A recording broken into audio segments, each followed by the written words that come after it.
Hello and welcome to another video of Breaking Bad English with me, David. In this video, I'm going to tell you how to take and pass the LanguageCert C2 Mastery Exam Speaking, the speaking section.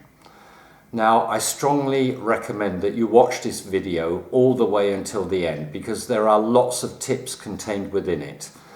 I am dividing the video obviously into the 4 sections that exist in the exam itself. Now, before you get started in the exam, I also advise you to speak English for at least an hour before you take the test. That means you should find a friend or somebody else who speaks English and practice speaking English to them on the day of the exam. If you can't find anybody, simply talk to yourself. Use a mirror if you want in your bathroom and talk to yourself in English, but be warmed up before you take the exam. That's a very, very good piece of advice I think you should adhere to. Now, obviously C2 level is a high level, and I would expect all students to use a very good level of vocabulary in this exam. Before you actually take the exam, take some very deep breaths. I would say 3 deep breaths 3 times to calm yourself down, to calm your heart rate down, and just to relax. Because if you relax, you are far more likely to speak clearly and well in the exam. Okay, imagine you're speaking to a friend, not an examiner. Now, it doesn't make any difference if you're doing this exam in person with somebody else, the interlocutor, or you're taking it online. The format is the same. Now, let me tell you, I have been an interlocutor for LanguageCert and before that, City and Guilds for more than 15 years, which is a long time. And I have been the interlocutor for more than 1,000 students. So I know everything that happens in the exam. I'm pretty experienced, let's say. So I've seen it all, I've heard it all, and I know what happens. But most students who prepare correctly do pass the exam. So first of all, okay, we will begin the exam. The time for the exam is actually 17 minutes. Okay, 17 minutes in total. This video will not be 17 minutes long because I won't wait for the pauses which you have in order to prepare to speak in certain sections of the exam. So it goes exactly like this. LanguageCert International ESOL Speaking Mastery Level, the 20th of April 2022. Francesca Ricci, exam begins. Hello, my name is David Crofts. Can you spell your family name for me, please? And you say R-I-C-C-I. Thank you. Where are you from? I am from Rome, which is the capital city of Italy. Thank you. Now, in part 1, I'm going to ask you some questions about yourself and your ideas. The first topic is money management. How far do you agree with the saying, money is the root of all evil? So you've got to think quickly. Do you understand the expression, money is the root of all evil? You should be able to understand that. And you could say something like, in fact, I used to think it was true that money is the root of all evil, but as I've become older and more knowledgeable, and I've read more about the rich and famous, I have come to the conclusion that money can do a lot of good. So definitely I disagree with the statement that money is the root of all evil. Many wealthy people are philanthropists, which means they donate money to good causes in order to help other people. There is nothing wrong with that, in my opinion. Thank you. The next topic is clothes and fashion. Do you see yourself as a fashion victim? Oh no, I wouldn't say I'm a dedicated follower of fashion, but I'm not a fashion victim, no, either. I wear the things I like to wear and the clothes I feel comfortable in. I certainly don't rush out and buy the latest fashion when celebrities wear it or it comes to the market. I'm rather a type of person who likes what they like. I have my own opinions about what clothes look good on me, and I don't regard myself as a dedicated follower of fashion. Not at all. Thank you. The next topic is manners. Are bad manners a sign of rudeness and arrogance or simply ignorance? Oh, let me think about that. That is in fact a very interesting question. We really need to define what the difference is between arrogance and ignorance. I think bad manners are more ignorance, actually, because I just think that people haven't been taught good manners, for example, by their teachers in school or their parents. So I don't think it's a matter of arrogance. However, some people may come across as arrogant simply because they're in such a rush. And because of that, they don't say please and thank you, etc. And therefore they appear arrogant. But deep down in their hearts, I don't really think they are arrogant people. So I don't think bad manners are really a sign of rudeness or arrogance, but more ignorance, in my opinion anyway. Thank you very much. Now part 2, we're going to role play some situations, and I want you to start or respond as necessary. So the first situation. I'm your office manager. You have an important meeting coming up soon. I start. So, how are you getting on with your presentation? And you say, well, actually, I'm having a few problems with the presentation because my experience with actually creating a PowerPoint presentation is not very good. It would help me if I could have some assistance.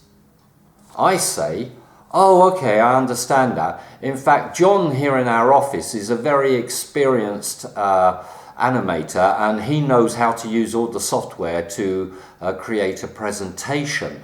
I suggest that you have a word with him. And you say, oh, yeah, I would, but unfortunately John isn't in the office today. What should I do? And I say, I'll tell you what, I'll give you his contact details and you can telephone him and ask him. Maybe you can do a Skype call together and he can help you. And you say, that's a fantastic idea, David. Thank you very much. I will get on with this presentation as soon as possible. And as soon as I've finished it, I will let you know. And you can run your eye over it to let me know if you have any suggestions for improvement. Thank you. So we've spoken at least 2 or 3 times each. We've had quite a long conversation. It's perfectly sufficient. Remember, in this section of the exam, you've got to be what is more or less an actor. You have to get into the situation. You have to imagine yourself in this role, and you have to create dialogue. Okay, this is what we call ad-libbing in English when we're talking about actors on a stage where they don't have a script. So this is really ad-libbing. And you need to do that. You need to practice it beforehand, obviously, because it's not easy. But if you follow the actual conversation from the interlocutor, listen to what the interlocutor says, and you respond to it, it should be okay. Okay, now, the second situation is where you start the conversation. So, we're friends. You've heard I have failed my driving test. You start. So you've got to think quickly here. And you say something like, "Oh, David, I heard the news. I'm so sorry. You failed your driving test, is that right?" And I say, "Yeah, unfortunately, I made a really bad mistake. I didn't stop at a stop sign. I don't know how I didn't see it." And you say, "Oh, don't worry about it so much. You can take the test again." Many people make a mistake in their first driving test. I tell you what, I've got a suggestion. I'll run through some signs with you and we can go through a drive together. Obviously, I will drive and I will show you how to look out for signs on the road. How does that sound? And you say, "Oh, yeah, that sounds brilliant. When can we do it? Do you think you've got time at the weekend?" And I say, "Yeah, certainly. We could do it tomorrow, in fact, Saturday." And you say, "Fantastic. And I'll tell you what, for helping me with this, I will pay for lunch for you. Does that sound good?" And I say, "Yeah, it sounds marvellous. Thank you very much. So what time shall we meet?" And you say, "How about tomorrow morning at 9 a.m? And I say, "Perfect. I will come to your house at 9 a.m. and we'll go for a small drive." Okay, that's it. You finished it. That's part 2 of the exam, completed. It's actually 4 minutes long, but I think if you time what we've done here, it was about 4 minutes. Yeah, look, the timing of the exam is not in your hands. It's really up to the interlocutor to monitor how much time goes by. You just need to speak and don't worry about the time. I mean, obviously in the last part of the exam where you have to do a solo bit of speaking, the interlocutor will encourage you if you're short on time and he will sort of round it up, give you a sign if you're going too long. But overall in the exam, you don't have to worry too much about the timings because it's really in the hands of the interlocutor. Right, now on to part 3 of the exam. In part 3, we're going to discuss something together. Here are some opinions from a recent study regarding eating habits. Let's discuss and decide which ones we most agree with and which ones we least agree with. Now, at this point, I hand over a piece of paper to you, like this, okay? And you have a period of time, you have 20 seconds to quickly read round the points written on the paper and remember what the task is. The task, in fact, is let's discuss and decide which ones we most agree with and which ones we least agree with. Normally, that's what the part 3 of the exam is about, discussing something and coming to an agreement about some ideas or opinions. So, after 20 seconds has gone by, you start. So I want you to recap what the task is. And you say, so we need to discuss and decide which we most agree with these statements on the paper. We are what we eat. So, David, I never eat a full breakfast. A banana is all I have time for. Now, do you agree with that? Do you think that it's wise for people to just have a snack like a piece of fruit for breakfast? Or do you recommend that people should have a full breakfast, something more substantial? And I say, well, actually, yeah, I agree with you there. I think a good full breakfast is necessary in order to support us and sustain us through the day. And then you go on and say, and how do you feel about the fact that it's really essential to drink at least 8 glasses of water a day? And I say, well, I think that we should drink plenty of fluids, but it doesn't have to be 8 glasses of water. It could be, for example, a couple of glasses of juice, a couple of cups of fruit tea, plus some water, as long as you stay hydrated. And we go on like this until we go around all of the topics, but we only have 4 minutes, so we can't discuss them in too much depth. I want you to summarize. So you should say something like, so now we have discussed all of these points. We need to make a decision about the ones we most agree with and the ones we least agree with. So I think that we were in agreement about it being necessary to drink 8 glasses of drink or cups of water or cups of tea a day.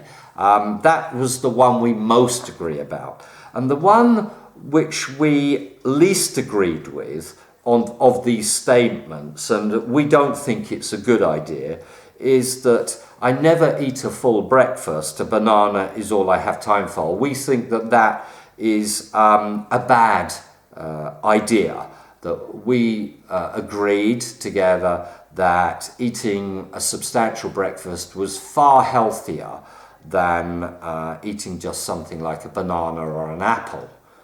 So, there you go. That brings us to the end of part 3. Now, part 3 is 4-minute speaking, so we will have time to get through these points. But I want you to be proactive in this part of the exam. It's important for you to say, what do you think about? What is your opinion? How do you feel?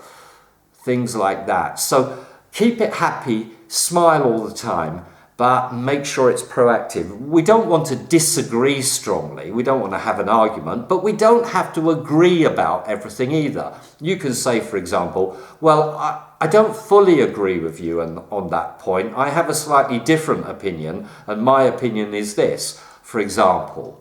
Okay? But as long as we come to a conclusion, you've got to show the ability to have a discussion with a person and to come to a conclusion. That's what it's all about. They want to hear your ability to speak English.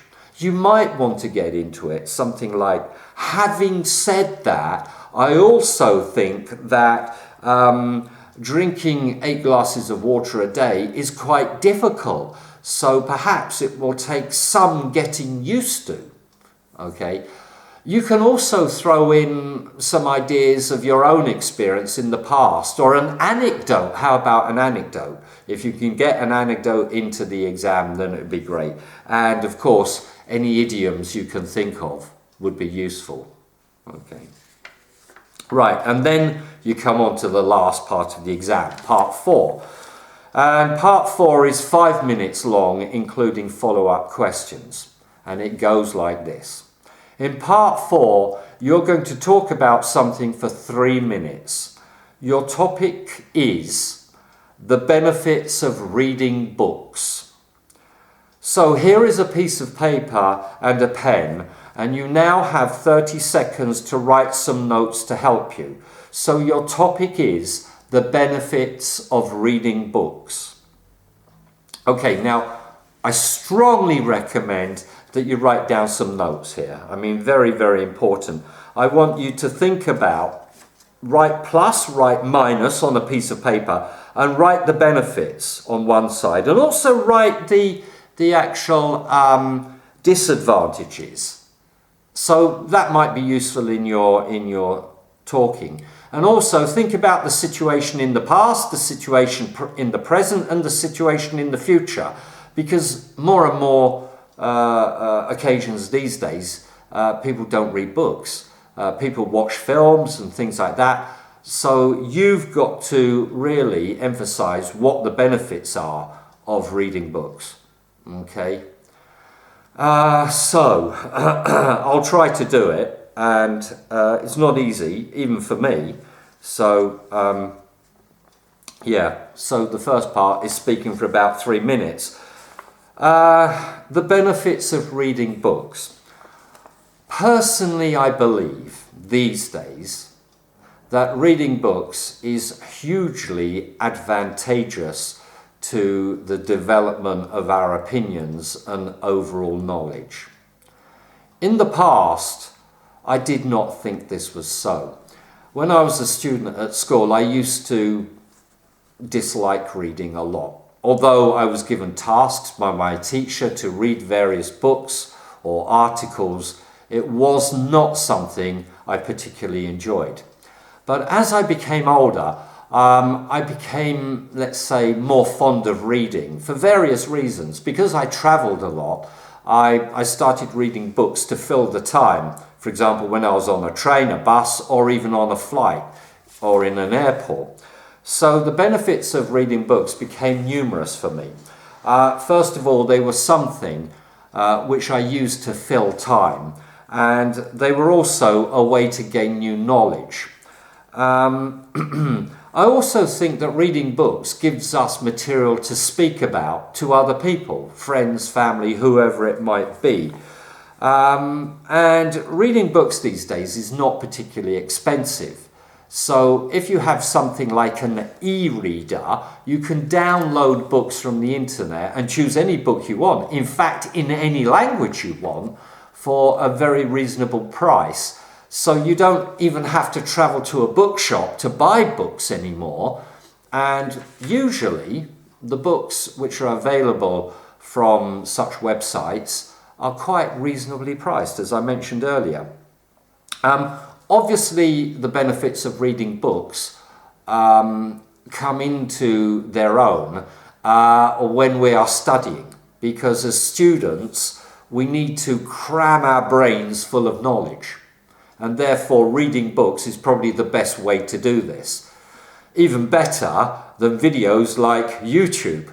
Although they have their uses and benefits, I still think reading books is probably slightly superior. I'm not sure about the future. The future of reading books, well, I have read recently actually that the sale of real paper books went down over the last, let's say, 20 years. But more recently, it started to pick up again. And people are reading books or buying real paper books more often now. And they're coming back into fashion, as it were. So that's my opinion about the benefits of reading books. I do enjoy it. And I think everybody should do it. We should encourage our children to read books, and all our friends and family. Right, you've come to the end. If there's still time, I would ask you a couple of follow-up questions, or probably only one if you've spoken for long enough. And I would say something like, what makes a book a bestseller? And you could say something like, well, the things that make a book a bestseller are probably the characters in the book and the fact that people can empathize with the characters, and also the storyline. Obviously, if we're talking about novels, novels most definitely need to have a good storyline. So I think that's what makes a bestseller. Thank you. So that brings us to the end of the exam. Francesca Ricci, exam concludes. Thank you. And that's it. You've got to the end of the exam. As I say, try to pace yourself through the exam. Don't speak too quickly. Try to use a good vocabulary. Even when I did that just now, I could have used better vocabulary. But you're under pressure in the exam. I did it like this, and I put myself under pressure. I did not look at these questions before I just made this video. So I wanted to do it and feel like I was doing the exam. So at C2 level, I think you should say something like I did. Make sure your pronunciation is clear, definitely. Don't speak too fast, as always, but speak at a moderate speed. I don't want you to speak very slowly. And what else can I say? If you don't understand a question, you will have to ask the interlocutor to repeat it. If you don't understand a word, like let's say the word superfluous comes up, you would have to say to the interlocutor, what do you mean by the word superfluous? And I would say, well, extra to requirement, something not needed or something which is not necessary. That's what it means. But, you know, I hope that you wouldn't need to ask what a word means or a phrase means because at C2 level, your English really should be good enough to understand all of the information. There were no questions here which contained really difficult vocabulary, as far as I'm concerned anyway, for C2 level students, not. So you can find preparation material on the LanguageCert website, languagecert.org, and it has sample questions. You can download them, okay, and you can practice them with a friend. So, in conclusion, what can I say? Good luck. But practice makes perfect. So the more you practice, the better you will get. And watch this video at least twice before you take the exam. And tell all your friends and family and colleagues, etc. about my videos here on YouTube, David Croft's Breaking Bad English, and I will see you again soon on another video. Any questions or comments, write them to me below this video and I will be happy to answer them. Good luck and goodbye.